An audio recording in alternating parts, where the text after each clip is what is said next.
Oh, KKK, I am back. Hit that thumbs up, Raw Status TV. Good to be back. This time I'm not going anywhere. Make sure you tell a friend I am back. Post a link to my channel. Pardon the background noise, I have the air conditioning on. I am going to react to a show without anybody black. But I'm going to bear the pain. You all let me know what you think. Let's go. Zoom last night. So 7:46 in the morning out there for Zach. We want to punch that point. Zach, a couple of things first. We just talked about Todd Monken's comments about who he's seen in the building, who he hasn't seen in the building. Our big takeaway, I think, from that was how transparent that answer was, and we role played and said how Stefanski would have handled that exact same question, and we would have walked away with zero intel. What do you make of the way Todd Monken handles the media so far? Well, actually, I was surprised yesterday. He wasn't very open.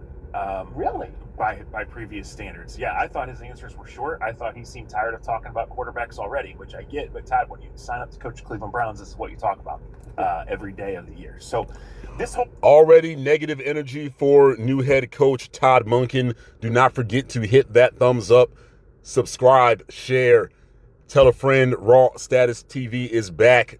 This is the last time we start over, I promise. I hope. Zach Jackson, I don't know why this guy is brought in to talk football. Does he look like a football expert? This is a bad built bozo, like the rest of the bozos on the panel.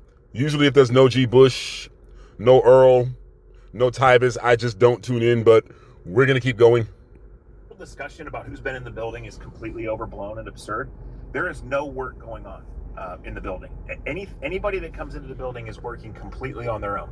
So when Shedeur makes the choice to come up and visit Todd Monken, that's Shedeur's choice. And when Todd says, I'm not sure who's been in the building and who hasn't, it's because no one has to be there and because he's been so busy with other things that he might cross paths with guys. But he pretty much told us that he's talked to as many guys on the phone, or hasn't even talked to guys on the phone, and has texted him and said, I can't wait to meet you in April. Even when they come in next Tuesday, guys, if Shedeur and the quarterbacks want to throw for the first 2 weeks of the program, the coaches cannot be in there. So we're way too much is being made of this. Way too much. I do think that they want Shedeur Sanders to be the quarterback. I do think Shedeur Sanders is going to get every runway and opportunity to be the quarterback. But to act like that there's any leader or that he's the leader because he chose to be in Cleveland for all but 10 days of his offseason and come into the facility most mornings and come upstairs and say hello, that's just getting way ahead of things. And look, this is the environment that the Browns have created, right? Like Deshaun Watson on the roster. There's absolutely nothing negative going on with the Browns, but these cornball chumps of loser-ass reporters in the Cleveland media, that is spelled with a K, the Cleveland media,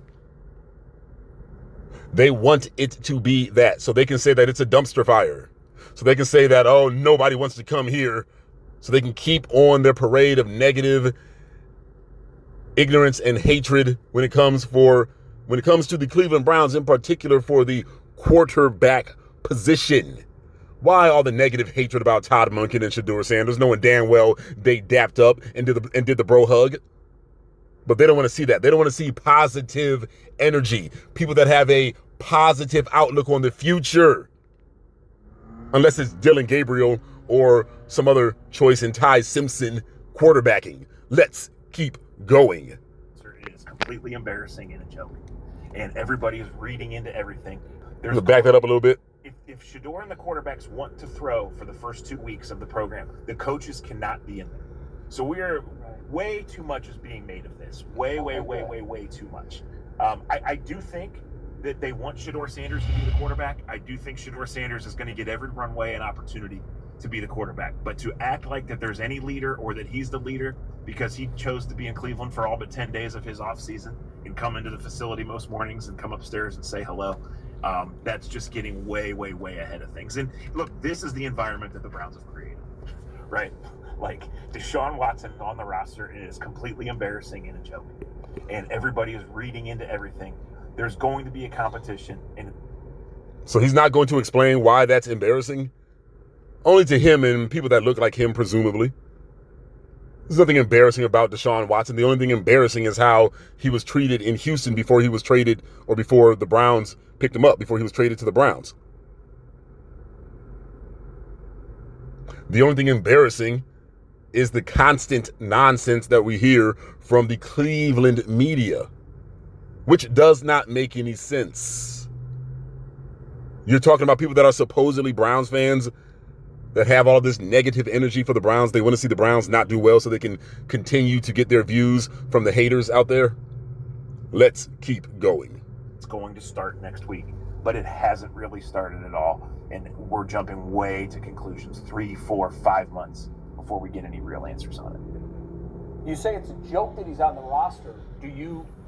Yes. You believe them though when they say that he will be in the running? I do, Jay. I do. And that's been reinforced in conversations I've had over the last couple of months. I cannot believe that they would want him to go out there. I can't believe they would think that he has any chance to succeed to the level that would help the team. And if he does... Okay, well, obviously they have seen him in private and they think that he can. Now, Zach Jackson knows that, I think. Not a very bright guy the way that he talks. So there must be some type of a motive, of an ulterior motive going on. An agenda, the bias, the hatred for number 4, the hatred for number 12, now number 2. We're talking Watson, we're talking Sanders. But not a negative word about Dillon Gabriel, though. Let's keep going. Doesn't play at that level, it's going to get ugly. So, here's how I translate it. When Jimmy Haslam said that he has a great chance, I think that he meant that he has a great chance to continue to rebound from, obviously, the injuries in the difficult stretch that he's had. And he has a great chance to revive his career in terms of getting back in a routine, being healthy, and being ready if called upon, and then potentially reviving his career somewhere else. So I'm not saying he won't play. He might play, and he might win the job this summer. But the chances of Deshaun Watson succeeding and staying healthy and elevating this team to any kind of level, we all know are slim and none. And we all know what the reaction is going to be as soon as he plays the way he's played here for 4 years. No, we don't all know that it's slim or none. We know that it's a very good chance if he is what he was before he got injured. And I think he'll be about 80% of that, which is more than enough. Now, I do not think he's going to start. I think it will be Shedeur Sanders. And it should be Shedeur Sanders. Well, let's keep on listening to this jackass hate. So this is just a toxic situation if he gets anywhere near the field.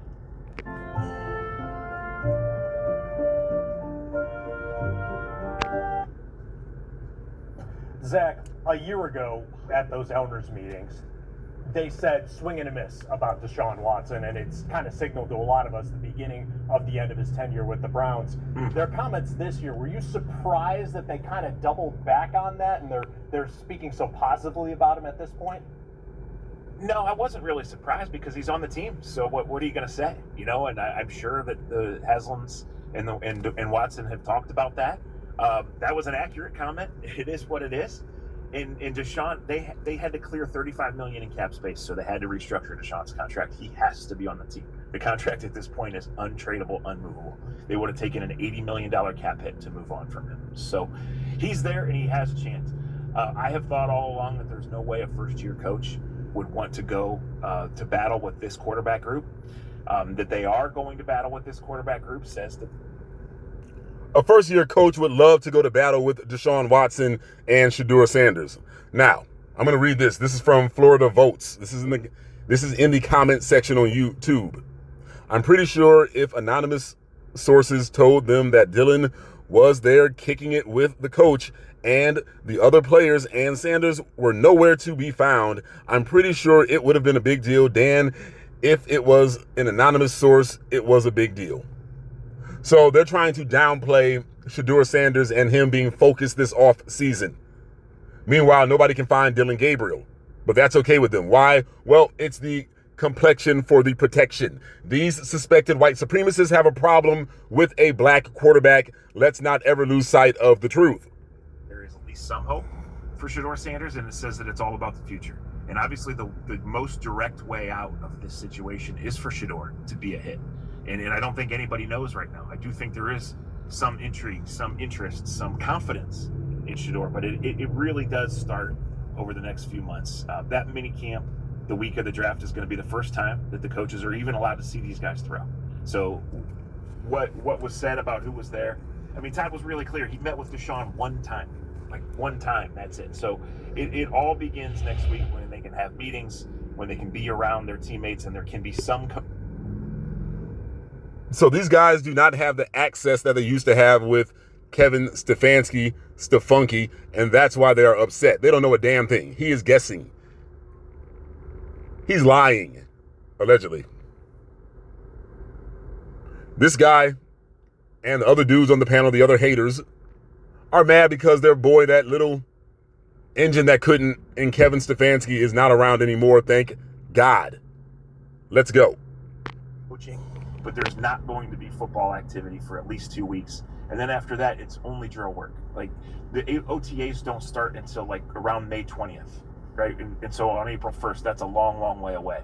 And even then, you know, if they have all their OTAs and all their allowed minicamp practices from now until mid-June, guys, that's only 16 practices. And those are all highly restricted, no contact, you know, an hour and a half practices. So yes, you can begin the competition there, and you can start to build your offense there, but you're in no way getting ready or resembling anything that's real game type work. Zach, would you be surprised if the Browns ended up taking a quarterback in the first round this year? Yes, I would, Dustin. I believe they've done their work on Ty Simpson. I believe they've done their work on all of these guys, and I think they will have a plan. And they are really hanging on to that Ty Simpson, to that quarterback in the first round thing. I believe Andrew Berry is going to do what should be done, and that is select offensive linemen and wide receivers. Maybe a defensive player, best on the board, I don't know, but we definitely do not need a quarterback. Let's go.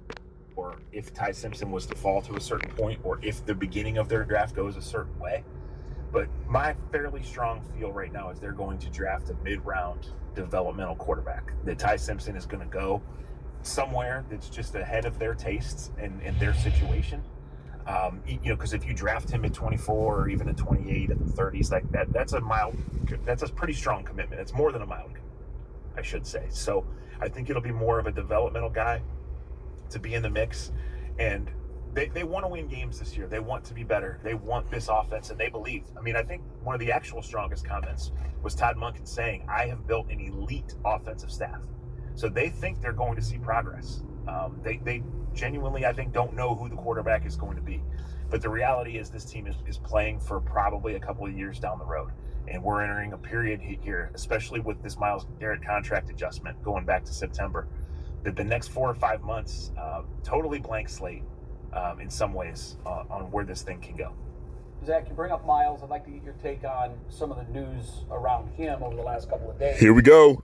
We had talked Monday about what the Browns had done, and even Andrew Berry's comments. I think it was Mary Kay that really asked him a very pointed question. Can you say unequivocally that Myles is going to end his career here? Of course, the one thing you should never try to do to an owner, a GM, or a head coach is to get them to commit in blood unequivocally anything forever, because as we know, NFL stands for not for long. I had said that I think that this is really a lot about nothing. I think what it does is it gives the Browns options should something go haywire and should they decide to move on. I don't think that's in their imminent plans. I just think it gives them a safety net, a parachute, if you will, one they didn't have with Deshaun Watson. That's why we're kind of in this situation. All right, they can shut the hell up with this. I'm not even going to listen to a response on that. I'm going to read some of these comments here. This is from Rodney Do Funny 3129. This is on YouTube under UCSS under this video. This is why I kick it with G. Bush. These goofs let Jackson smooth away Dylan's absence with no pushback, when they just finished talking about how it affected Dustin's career. Big facts. If the words out of Todd's mouth were, I haven't seen Shedeur at all, but Dylan has been here every day, this clown would not be talking like this. And I'm going to end the video right there.